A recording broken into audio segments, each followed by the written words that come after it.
The first school in 1989, and I remember I had my practice going, the Wright Center of Advanced Bodywork.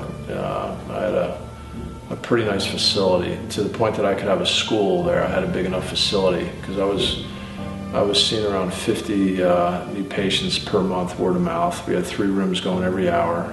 And there are still 2 of those with the same name still going currently, but yes. under different ownership. In Florida? Yeah, in Jacksonville, Florida, and then Ponte Vedra Beach, which is just 30 minutes out toward the ocean.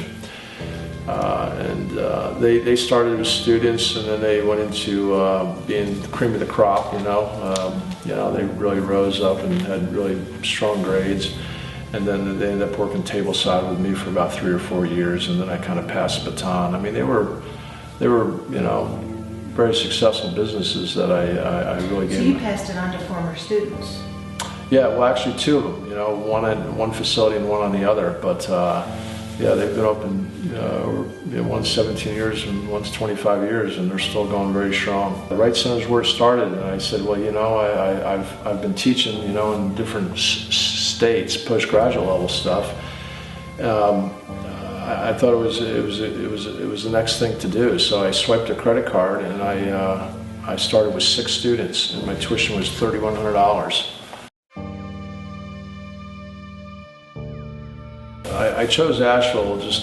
I was in Charlotte, and I was needing a change, overseeing the larger schools, and I came up here for the wellness-minded, area.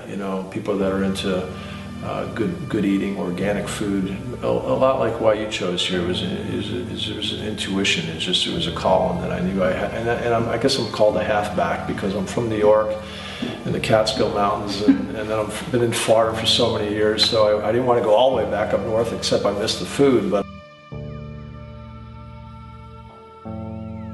sessions are a lot longer. I believe that what I can do in a 2-3 hour session is far better than what I could do in 4 or 5 1-hour sessions. So I'd prefer to do longer sessions, less people, but longer sessions. Ergonomics of bodywork, as you notice that when I worked on you the whole time, I was sitting down. And so it's not really the using brute strength, it's more technique, how to angle, how to position. It's technique and knowledge. There's so many categories of massage therapy, so many different styles of work.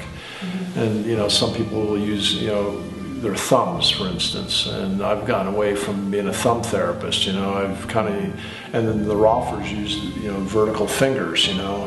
So we teach our students how to use our feet.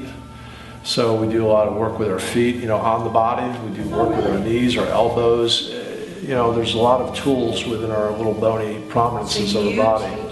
Yeah. A student how to use their whole body. Yeah, I mean, as a tool. Yeah, I mean, if you get a small person having to work on, somebody that's got a lot of muscle mass, and we show them how to, and knowing that it's a profession, it's a very professional image that we portray, but we show how a small person, a petite person, can actually use the leverage of their body and play that edge just the same as if somebody was large working on a small person. So that comes up a lot, when people inquire about the school. Well, can I do this? Am I too small? Am I too old to do this? And after they've graduated the program, they're very impressive how well that they've been taught ergonomics and proper biomechanics of the body. I mean, that's the first things that we teach.